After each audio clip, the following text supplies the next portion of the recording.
So my pick for the sequel's second installment of a franchise would be Hellraiser 2. All right, that's it. That's all we Time to need. get freaky. Yeah. Well, first of all, where did you get that shirt? That's a great shirt. That's something I can't talk about. All right. We'll just leave it at that. All right. Yeah. Just like the mysteries of he's here. Labyrinth. Yeah. I got it from the Labyrinth. Yeah, his name's Travis Jones. Yeah. Yeah. I opened a box. Yes, Clive? Yeah. Yes. Can you hear me? Yeah. Welcome to the machine.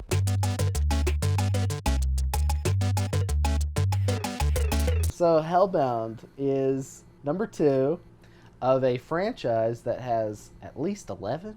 I've seen them all, and I can't even remember how many. Is there are. 11? Yeah, Wow. there's about 11, if not more. I have to admit, I've only seen the Same. first 3. Same. I kind of stop. If I were to do it all over again, I'd probably stop at 4, and then I think the most recent one I enjoyed, but yeah, the one that a lot of people like, Scott Derrickson directed one. I don't really dig that one. I think it's just kind of. Which one did he direct? He directed Inferno, I think, and that was like a very 2000s cop drama. But And, with Hellraiser like trickled in. you know, they had another script and they just shoehorned Hellraiser into Copy. it, that kind of thing. You know, you see Pinhead for 5 seconds and yada yada. Exactly. Gross. I mean, Pinhead usually makes a short appearance in this. Yeah, series. but I mean, you think by now they'd be Yeah. using him more. But yeah, Hellbound, direct sequel to Hellraiser. It was not directed by Clive Barker this time. He moved on to another project, but stayed as a executive producer and gave the reins to Tony Randall, and which I think, for the money, I think was a smart move, because it really took the baton from the first one, but cranked up the pace, like pressed on the accelerator, and you hit the ground running in Hellbound 2. There's no let's match the pace of the first one. I would say the one thing I think it exceeds from the first one is the pacing. I think the pacing is actually like rocket fast in the second one. Yeah. Like, I mean, it's just like You start in a mental institution with Kirsty, and she is basically playing the part of the mental patient that no one believes anymore. Even though it just happened to her. She's had no prior history of mental illness. And all of a sudden she's talking shit. Like, nobody wants to listen to her. But there's all this evidence in a house that no one cares about. And there's this new character who's the villain in this piece. Yeah. And I forgot about that. and it's the doctor. The doctor. Of this, Yeah, very interesting villain. of this mental institution. The mind is a labyrinth, ladies and gentlemen, a puzzle. And while the paths of the brain are plainly visible, its ways deceptively apparent, its destinations are unknown, its secrets still secrets. And, if we are honest, it is the lure of the labyrinth that draws us to our chosen field to unlock those secrets. And he has his own motivations that aren't exactly clear at first. You think that he's going to side with the detectives and everybody else who's listening to this girl who doesn't know what she's talking about, but you can tell something's up and he's listening. So he gets a hold of that mattress that Maggie, is it Maggie? That, or Claire. Claire. Claire is the actress's name, but Claire dies on. She's chained by the cenobites and filleted her face, and which is another thing I don't understand why Clive Barker killed someone, but maybe she wasn't dead. I don't know, but they took her soul to the other dimension, so she's there. But to us, she looks dead. But that whole scene with the mattress and everything, I love that's that. very sort of old school horror. Yes. That's very sort of Dracula resurrection, Sure. like Yes. have the coffin that he was in, or have like a remnants of something. Yeah. Sure. And then you just do a little something and you It grow plays. something It out also of it. plays into Clive Barker's whole thing about blood and flesh. Yes. And these are gateways, just like the Lament configuration. Yes. This box. So you need those two. They're two elements, an organic element and this mystical element, you know? And so together you can cross into hell and back in two-way street, you know, that the Cenobites take advantage of. I think it's crazy, too, though, the sequel, even though it's not directed by Clive Barker, to me it feels like, this is like a rare sequel where it feels like he was there the entire... And he was. So he was an executive producer on it, and he was behind the scenes, and he was working on it, but he just wasn't directing. So if I was directing it, I'd want Clive Barker behind my shoulder, too. Yeah. I'd be like, Sure. what do you think? Something like this. Totally. Is that sleazy enough? Or? Totally. And honestly, it probably would have felt even more like Clive Barker had been there if they hadn't lost a lot of their budget right before they started filming. I didn't know that. So yeah, something happened. I'm not sure what, but they lost a lot of their budget, and as a result, they were gonna film. They filmed like half of stuff as a result too. So they only filmed like a part of Doug Bradley's, like the Pinhead. They were gonna do a backstory, and it ends up getting kicked down to another sequel. But they start to do that in the opening, and it's kind of I wouldn't call it half-assed, but it's just half of a story. And then there's also the infamous surgery scene that was canceled or cut, and you can find that on YouTube. But it was displayed on the VHS box when they made the box art. They didn't realize it wasn't in the film, and so they have a screen grab of Pinhead in scrubs and like one of the Cenobites, like both in blue scrubs, and like people are like, "Where is the scene?" You know, I got the box. You know, is this a mistake?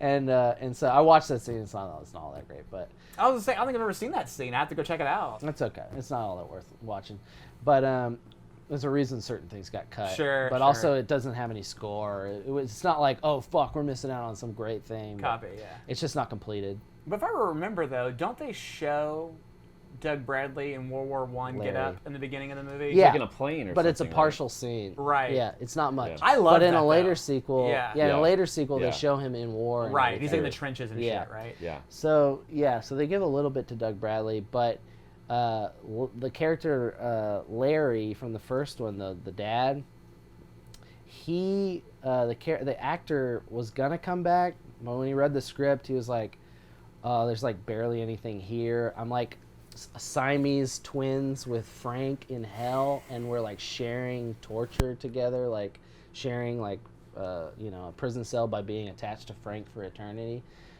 He's like, "That's cool, but there's like not a lot of lines or whatever. I'm not really interested in doing something that small." And then that made the screenwriter apparently happy, because the screenwriter of 2 saw that character of Larry actually going to heaven. He was like, I wouldn't see the character from the first movie going to hell. Like, he was an innocent party. Yeah, he wasn't a bad guy. He didn't deserve to be Siamese twins. Right. So that was kind of like a note that the screenwriter didn't like. That I don't know where it came from. If it came from Clive or somebody else who wanted to shoehorn Larry into the movie. But that's the only time you see Frank, I believe, in this second film is this scene where he's in a version of their house in hell. That's right. And they've got all these really cool light tables that they pull out of these little catacombs and these kind of that's a great scene. Yeah, I love and that's that. where Frank lives, and he's got a little scene. He's got a little vanity where he can put on makeup if he wants, but there's like lipstick, and that's when he writes, "I'm in hell and help me," or whatever. right. And that comes through to Kirsty, who's in the insane asylum.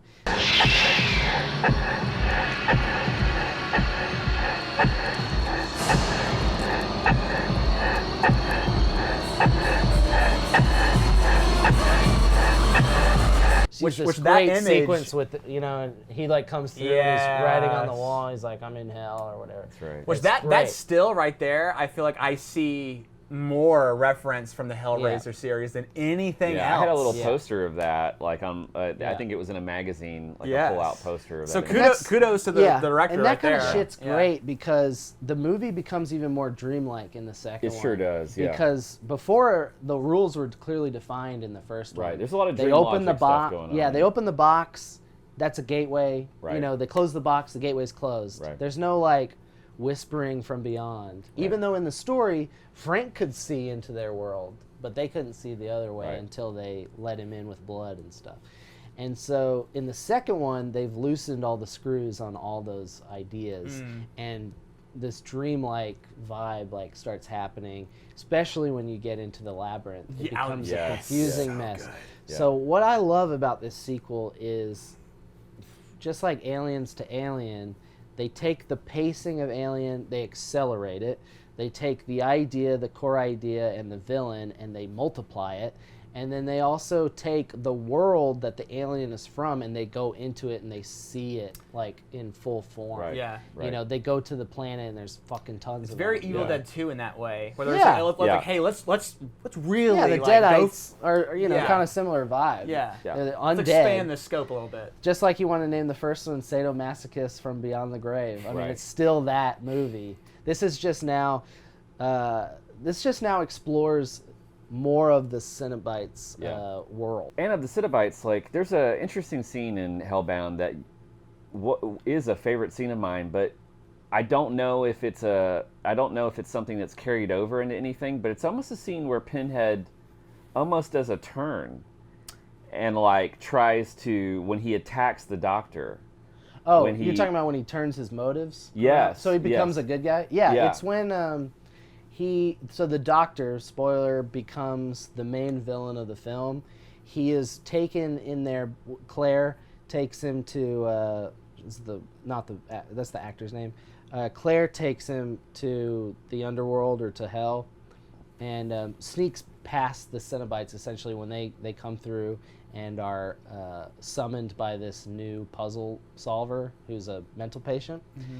And the Doctor used her to solve the puzzle because she's a savant, in puzzles.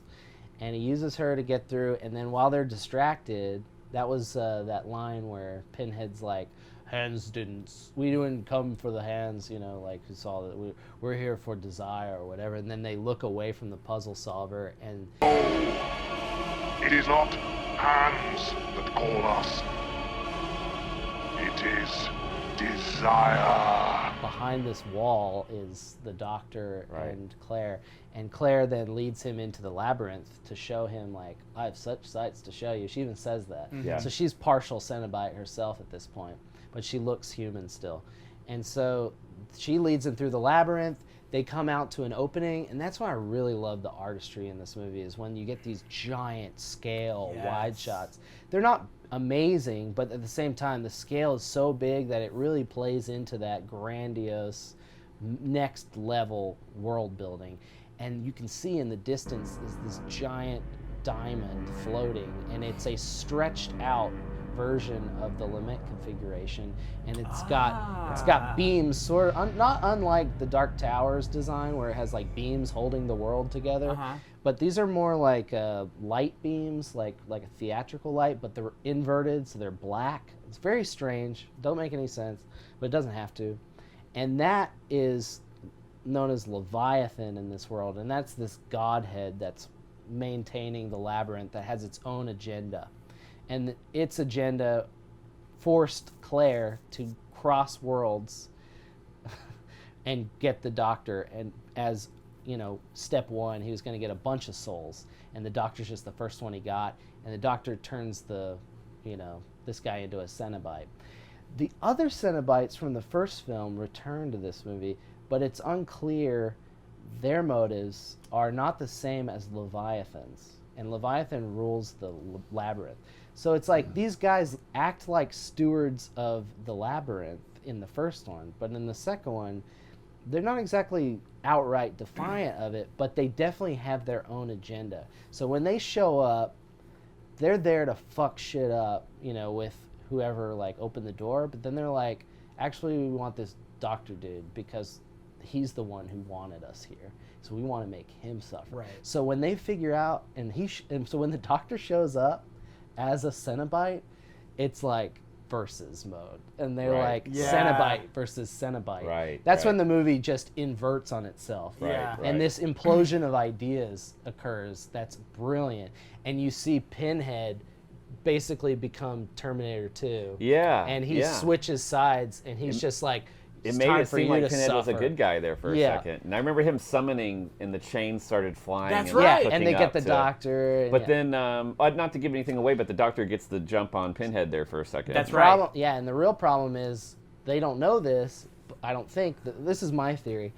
The doctor is controlled by this giant arm, Right, And like right. level, like kind of like floating, levitating. The doctor.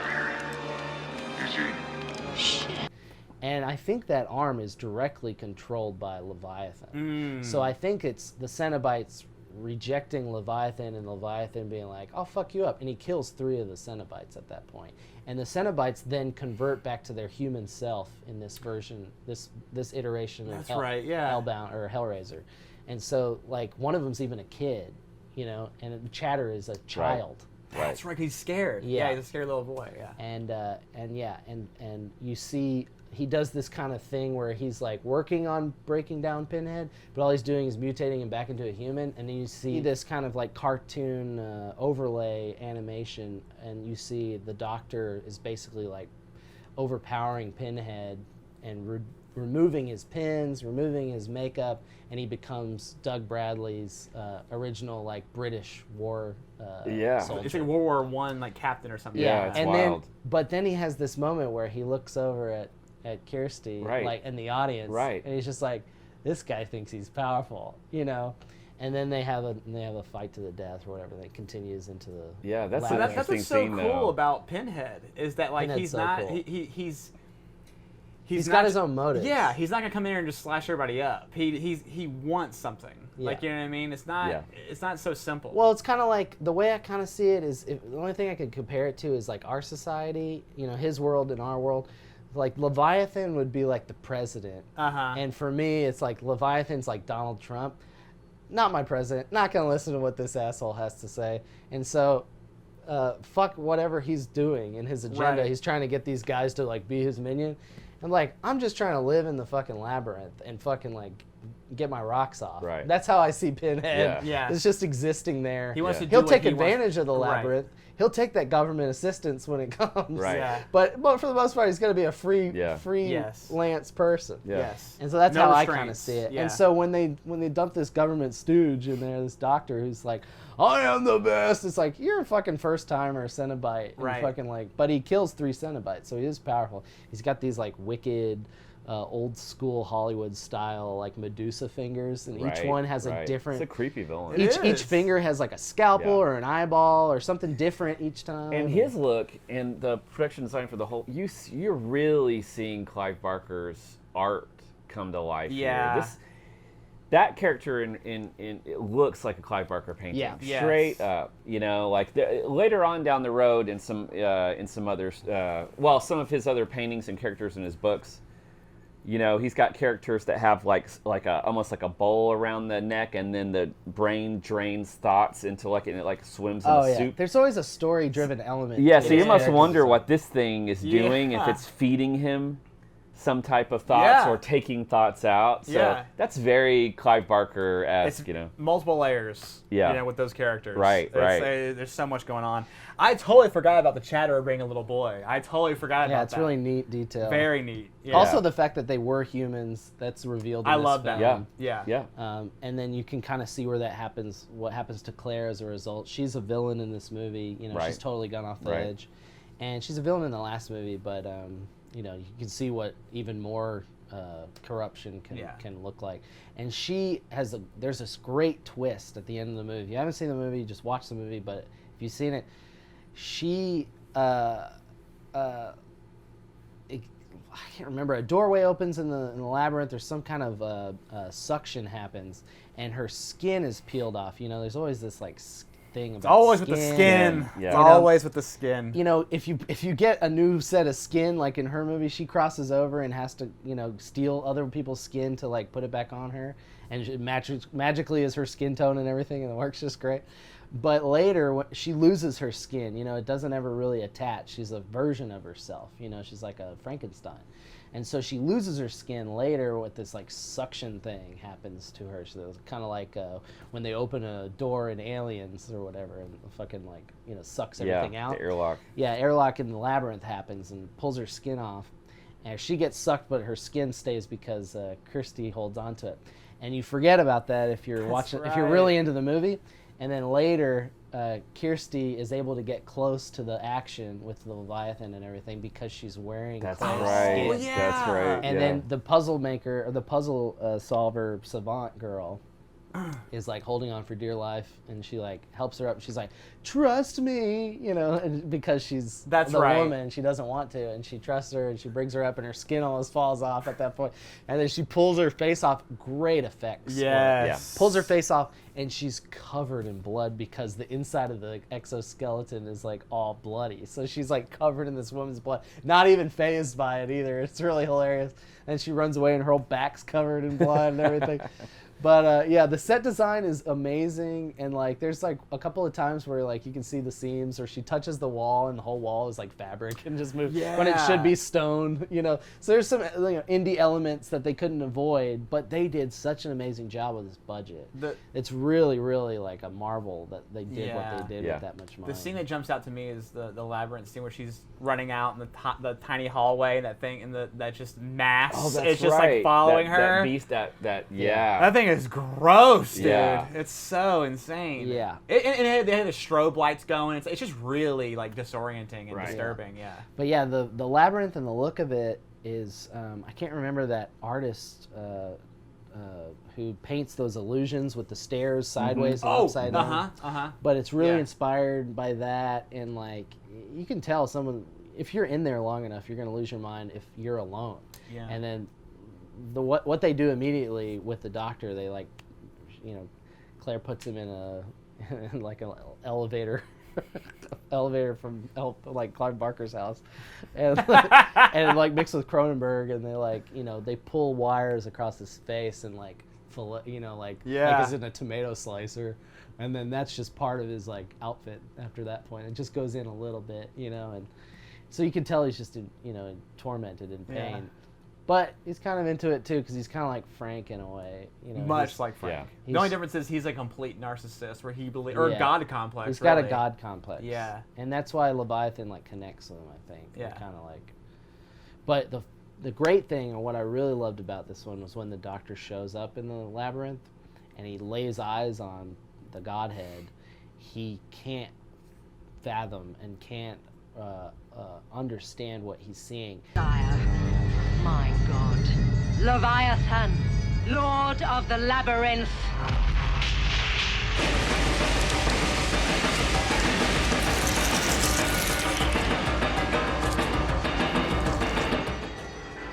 Life is flashing before his eyes. And you can tell, just like opening the box is a two-way street, being in the labyrinth with that Godhead is a two-way street. He's reading his mind while he's experiencing this God thing. And so the Leviathan is coming up. You can almost tell he's coming up with a punishment, by watching this guy's thoughts. It's like his judgment. It's like this is like the closest thing to what's happening with Gabriel at the gates of heaven. It's the inverse of that. He's being judged, and he's just like, oh, I can't handle this. And he's getting his first few tastes of it while he's just being washed over him, and then he immediately is punished, and they have like everything's ready for him, and then he's now a Cenobite. It's like that's part of the process. You get to watch that in this film. Yeah. So it's amazing. fucking great. Yeah. Just fucking so many ideas in its fingernail. Yeah. Yeah. And it's a film that keeps that sort of deadly serious tone of the original. Yeah, there's no comedy in this one. Yeah, I mean, where some sequels kind of go off the rails or kind of take a lighter tone or something, Yes. like Conan Destroyer, anybody? I mean, like,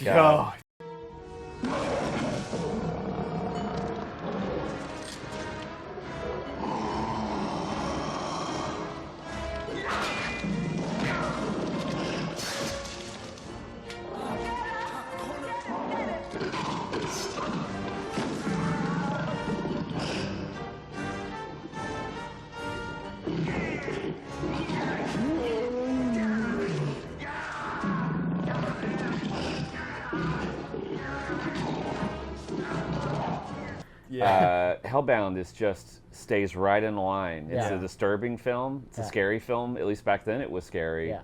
And It just builds on it. It just builds on the first everything one. perfectly. I would say that if people watched it without anything going in, they'd be disturbed by it. Well, Like I've kids got today. the one I don't have much of this story, but one of the things that makes me smile when I think about Hellbound is that I had an aunt and an uncle who were in their late 50s when Hellbound premiered, and they had told me later they had dinner and decided to go to a movie. And these are people who never watch any horror at all. So they go to the movie theater, but it's going to be like a late screening, and the only thing that is about to screen is the premiere of Hellbound Hellraiser II. So they decide to just go.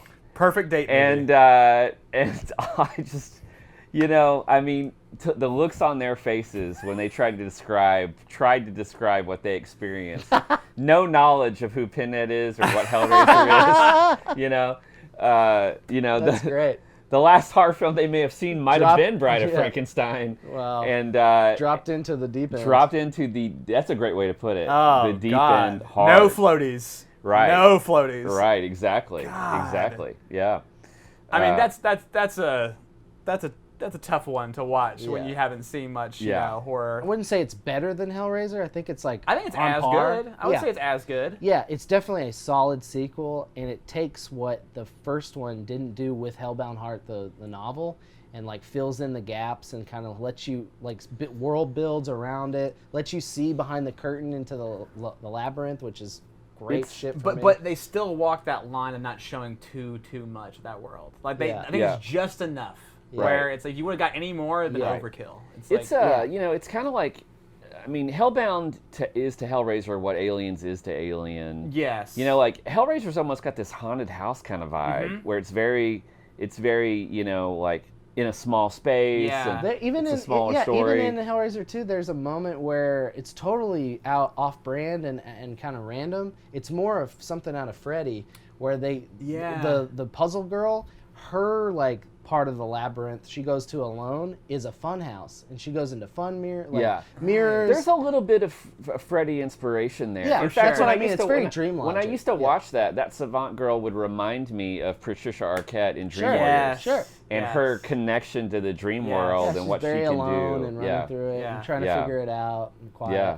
But Hellbound is definitely, it's a very different film than Hellraiser. Yeah. It's a lot more adventure, action. Yes, it's a larger sci-fi. scale. Yeah, Sci-fi a lot in more there. sci-fi. It's almost like something written by Harlan Ellison too. Like if Harlan Ellison and Clive Barker had a baby. Oh, that's a good. Yeah. Good very reference, much more sci-fi. Right. Less of a domestic story, more of just like the results of that mess. Yes. Now we're seeing like it just expanded results. And much like there's not a lot of sequels that do this for me, but like I feel like that's a sequel you can watch right after the first one. Yeah, and I feel like that's true for the third too. That's why I was trying to see if there was some way to tie in a third one. But the third Hellraiser, and I won't talk about it for 5 minutes, but the third Hellraiser does pick up right where the second one lets off, and you can have a lot of fun with the third one because the third one truly is the aliens to Alien. Yeah. The body count, if that's your thing, you're fucking in luck.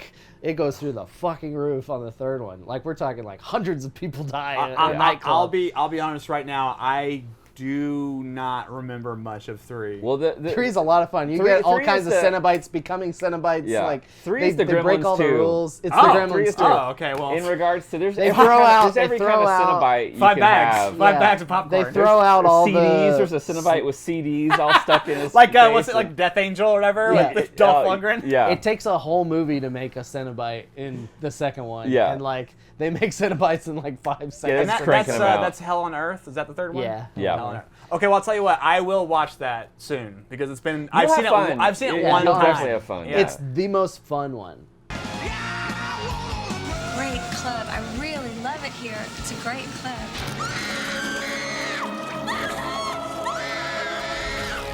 Jesus Christ. Not quite. Yeah, and there's comedy in it. It starts right where the second one Love it. leaves Love off. And then the fourth one, Well, let me ask you. Okay, real quick. Okay, Yeah. where for you does it really? it's hit the a first wall? 3. I see it as a good trilogy. Okay. And then the fourth one is a prequel sequel. So That's right. they're trying to encapsulate it. Yeah. And it doesn't work. And that one had the biggest budget, That one right? has Adam Scott in it, stars in it. That's right. And that one had a Adam huge Scott, budget. and then you had Paul Rudd in Halloween 6. Who would have thought? Yeah. Sorry. And then from there, it starts to fall into the Weinstein's hands, I believe, maybe by the 6th or 7th one. It's so a Weinstein's Miramax got a thing. hold of it? And then they keep it alive. They make one every 3 years so they don't lose the rights. And it's literally like, oh fuck, they want Hellraiser, or Clive Barker wants Hellraiser. We got to make a movie this month. Yeah. Yeah. And there's no Hellraiser script. and Children of the Corn. In Oh, the yeah, same boat. Children of the Yeah, Corn. they Oh made my one in like God. Hungary, kind of like the last Texas Chainsaw. Yeah. Yeah. They made overseas. We're going to Croatia to film it. Yeah, they made one on a DSLR a few years ago. Oh my Or God. maybe it was the red one, but it Yeah. looks like a DSLR. Yeah. Well, sometimes I'm not the going red to one talk will do shit that. on any of these, but No, of course not. they're interesting if you're a franchise psycho like I've become, where I kind of like to see what happens. Like how much can you milk this Yeah. cow when there wasn't a cow to be milked in the first place? Like, Right. It wasn't a cash cow, this Yeah. thing. But some people think it is, because they have access to the rights, so they'll just milk it to death. No, I mean, but like honestly, like it's rare to find a sequel back to back that you could watch first one and second one, right? Well, it's Yeah. rare to see a franchise work more than like Yeah, 2 or of 3 course. films. Like for me, it's Halloween 2, Friday the 13th. a lot of people arguably, don't like. A lot of people don't like Halloween 2 though. Oh, a lot of people don't. A lot of Yeah. people don't. I love it. I think it's a good companion piece. I like Halloween 3 more than I like Halloween 2. Whoa. Well, one thing about But it's not a Michael Myers movie. I No, know it's not. that. It's not. I think I'm the not trying third to- But it's film, fun. It's the fun. third film in Hellraiser, I could be wrong about this, but I think it was the last film to get a theatrical release, like a wide theatrical That release. sounds right. Maybe 4, because that a big Possibly, budget. but Yeah. after that, I think It was straight to VHS and Yeah. DVD. Yeah, it's kind of like Went into a different Puppet stage. Master. They're just like, oh, Yeah. man. And Children of the Yeah. Corn, like you hit the nail on the head. Like there was no Children of the Corn 2 in theaters. Like that, Yeah. it barely made it to the first one. Like they were like, "Can we pull this?" I mean, no offense, by the way, if anyone Yeah, likes Children of the Corn. yeah, there were a couple of big drop-offs there. I Yeah. mean, we all know how we feel about the original Children of the Corn. It has its problems. I like Pumpkinhead 2 is like Oh, an example. God. Is like an example of a sequel that just drops off the cliff like completely. Yes. Pumpkinhead was the one for me that was the scariest thing Yeah. ever made for me when Yeah, I and saw you know, it as a kid. and Pumpkinhead. I was thinking about when you were talking about Hellraiser in our last show was that the elements of Pumpkinhead and Pinhead, like because I remember that scene in Pumpkin. It was like for every one of man's sins, a special demon exists. Yeah. And this idea that the desire for revenge like manifest is itself. manifest like again, and it's this whole idea of our desires, our like temptations, and Darkest what that parts, does to yeah. us. We you got to do know? a Pumpkinhead episode soon because Yeah. that's Sorry. that's a good one because Yeah. you Yeah. got Lance so Henderson's much so going. awesome. And Lance Yeah. Henderson, probably the best role of his career. Yeah. Probably. Oh, maybe Aliens is pretty good. Or He's great. Aliens He's great in Near this Dark, really he's good. great too. Yeah. Oh, Yeah. Near Dark, so good. Oh, Near Dark. I hate is it my when they favorite. ain't been shaved. Yeah. Bill Pullman. Also, Bill Paxton. yeah, of Bill course. Pullman. And then I always forget her name. Sorry, but whoever the female vampire in Near Dark, she's also John also in Connor's. Aliens. Yeah. Oh yeah. She is She so got- good, she and got, she's so underrated. Yeah, she's the Rodriguez or Vasquez in Yeah. in Aliens. Yeah. But Yeah. anyways, yeah. Do you have some closing thoughts on Hellraiser 2? Hellraiser 2. I think these films were supposed to just kind of say more about us than the actual film. Like that's Sure. why we chose these films to kind of like express ourselves in a way.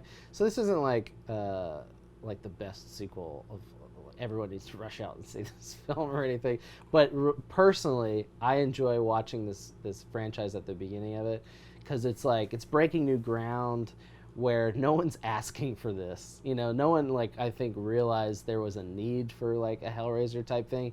But I personally am so happy it exists and so happy that people still can jive on it and find some enjoyment out of it because there's like a fringe part of our society, not saying I'm part of it or not part of it, but that don't get a lot of entertainment that kind of reaches them. It's kind of it's like these I was just picturing myself as Frank, and I'm like, I'm like, there's just no movies that get me high anymore. I'm like a fucking like needle, you know, like I walk in, I see Travis all my just covered in track goo. marks. He's like, you know, I can't find a vein anymore with cinema. You need your fix. Nothing like a Hellraiser fix. Nothing like a Yeah, Hellraiser fix. I can always go back to it too. I watched Hellraiser 2 days ago for this, and I was just like, I just imagine your This wife just like motherfucker rules. sees you on the couch, just like covered in KY, and you're just like, yeah. Pinhead is just something so cool, man. You He can is just cool. latch on to Pinhead, and just like he's so magnetic. Everything he says is in his deep Doug Bradley voice. Mm-hmm. You opened the box and we came. You know, like everything is so matter of fact.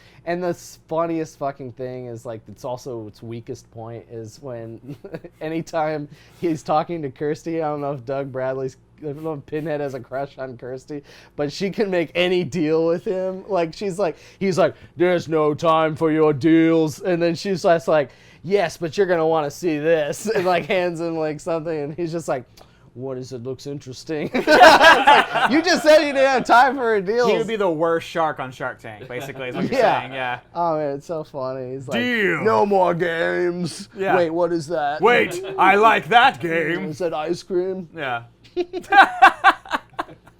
Fucking Doug Bradley. He's Yeah. fucking No, it's so good. it's almost like he's like one of those guys like, no, I'm not interested.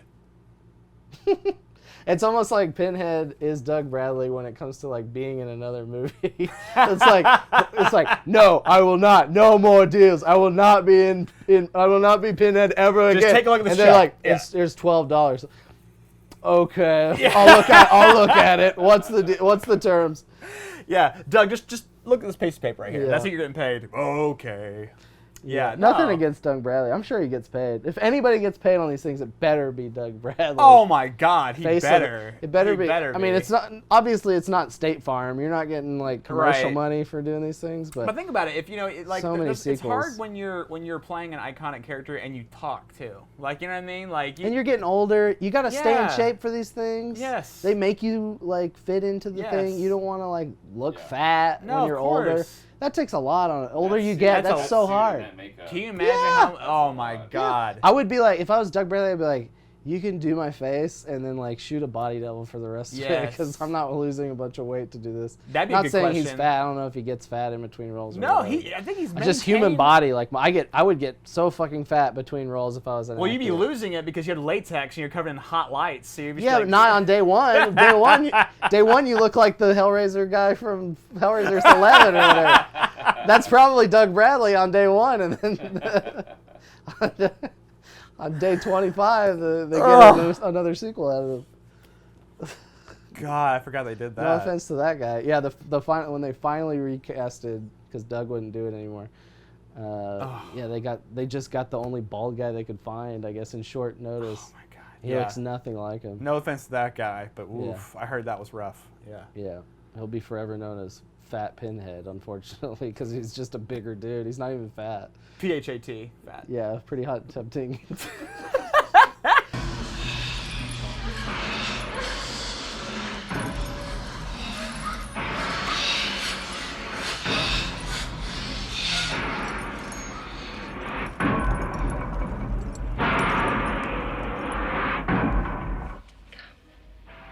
I have such